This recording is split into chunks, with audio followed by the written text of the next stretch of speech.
আজকে আমাদের ট্রাইব্যুনালে মোটা দাগে 3টি মামলা ছিল। একটি মামলা ছিল পুরাতন মামলা, সেটা তো টাইম হয়েছে।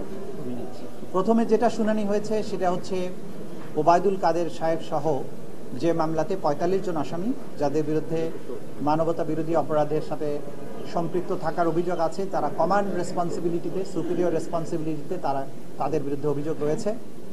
তাদের বিরুদ্ধে সেই মামলাটার আজকে নির্ধারিত তারিখ ছিল।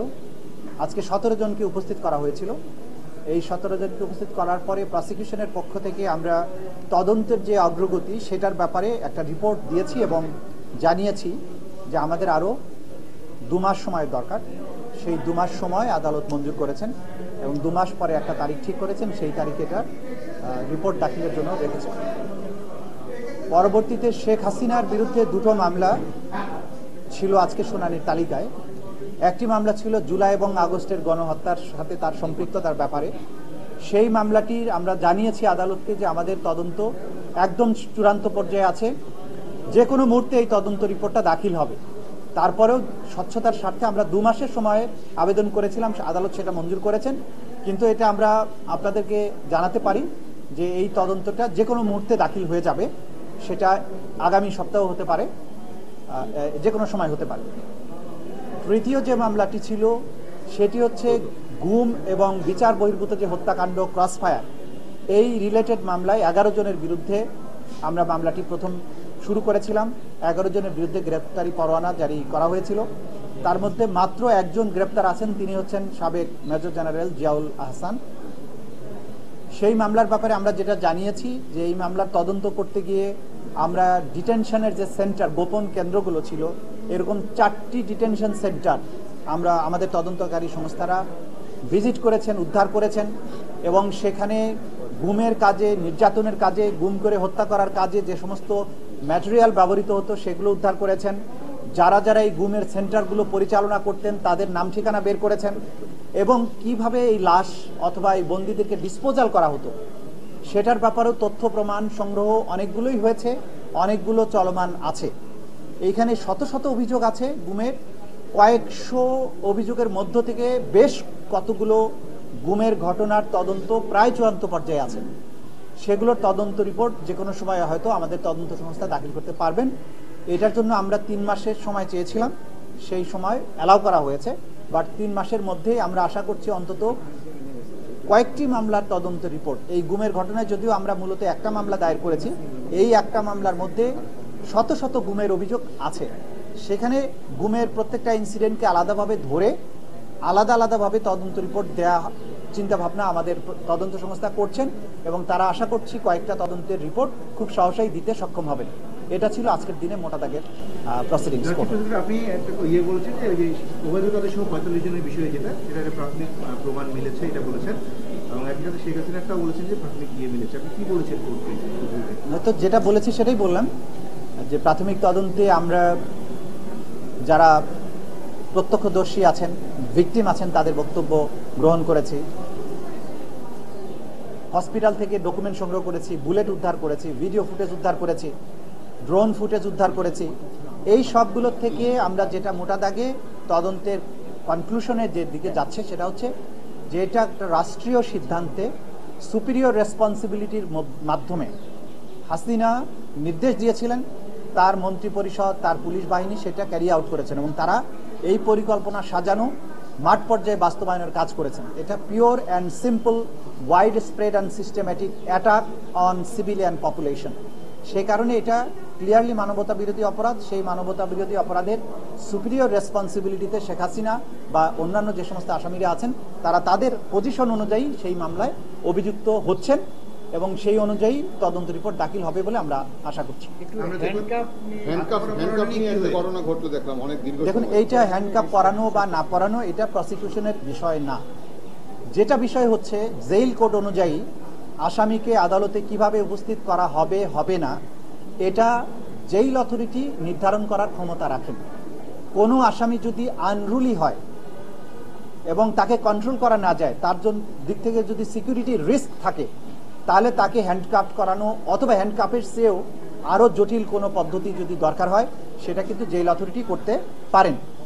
আজকে যেটা হয়েছে, যেটা এখানকার দায়িত্বরত আমাদের আইন শৃঙ্খলা রক্ষাকারী বাহিনী, তারা রিপোর্ট যেটা দিয়েছেন ট্রাইব্যুনালের সামনেও দিয়েছেন বা আমাদের কাছেও জানিয়েছেন যে কয়েকজন আসামি, বিশেষ করে হাসানুল হক ইনু সাহেব, শাহজাহান খান সাহেব এবং জিয়াউল হাসান সাহেব, তারা খুবই আনরুলি আচরণ করেছেন।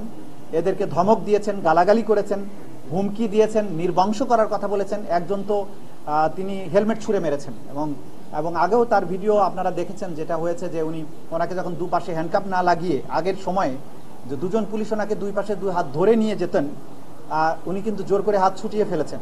সুতরাং এইসব বিষয়গুলো সিকিউরিটি থ্রেট মনে করে ওনারা তাদেরকে কোর্ট রুম পর্যন্ত আনার ব্যাপারে হ্যান্ডকাপ ইউজ করেছেন, এটাই ওনারা আদালতে জানিয়েছেন। তো এই বিষয়টা প্রসিকিউশনের কিছু দায়িত্ব নেই। যদি প্রিজন অথরিটি এবং আইন শৃঙ্খলা রক্ষাকারী বাহিনী মনে করেন যে এই আসামিদের পক্ষ থেকে নিরাপত্তার ঝুঁকি আছে, তারা আনরুলি আচরণ করতে পারেন বা অন্য কোনো সমস্যা তৈরি করতে পারেন, আইন অনুযায়ী ব্যবস্থা গ্রহণ তারা করবেন, এটাই ট্রাইব্যুনাল বলে দিয়েছে। আপনি যে বলেছেন যে তাদের সামনেই দুই তিনজনকে হ্যান্ডকাপ পরিয়ে এজলাসে নেওয়া হয়েছে, যেটি প্রশ্ন তুলেছেন হ্যাঁ, ওইটা ব্যাখ্যাও পুলিশ বাহিনী দিয়েছেন। সেটা হচ্ছে যে 17 জনকে তোলার সময় গেটের থেকে একজন একজন করে খুলে খুলে তো ঢুকাচ্ছিলেন। শেষ মুহূর্তে এই চাবি সংখ্যা, যেটা এই চাবির সংখ্যা বোধহয় বেশি না, আমি যতটুকু বুঝতে পেরেছি, খুলতে সময় লেগেছে, পরে তাড়াহুড়া করে ওনাকে ওই অবস্থায় ঢুকিয়ে ফেলেছে। এটা তাদের অনিচ্ছাকৃত।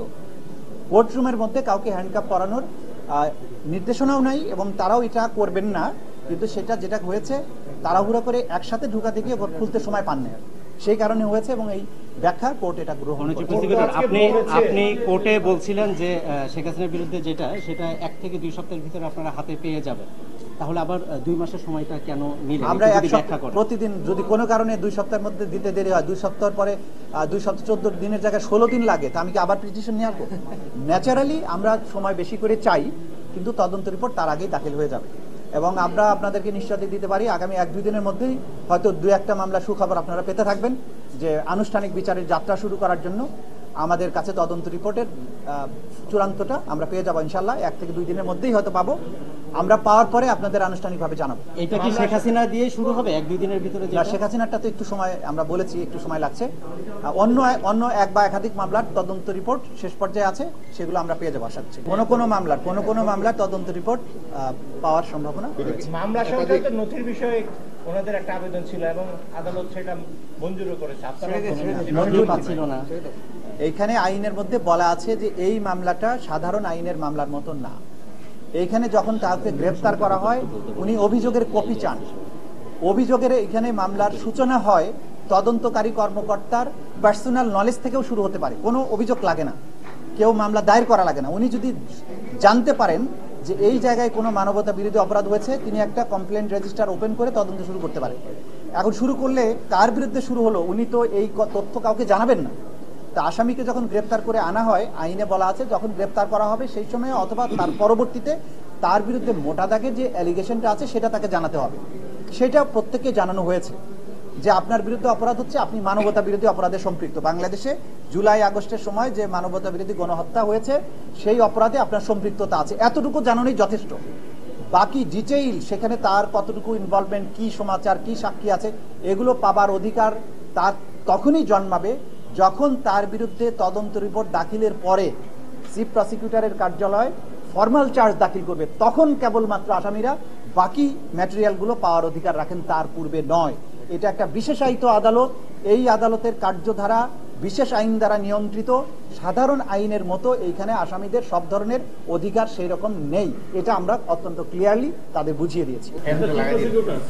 আসামিদের সার্বিক আসা যাওয়া, তাদের কথাবার্তার আচরণ, হাত ছড়াছড়ি, হেলমেট ফেলে ফেলে দেওয়া, সব মিলিয়ে প্রসিকিউশন মনে করে কিনা এটা কি ম্যানার বহির্ভূত হচ্ছে, ঔদ্ধত্যপূর্ণ আচরণ কিনা, প্রসিকিউশনের কাছে কি মনে হচ্ছে?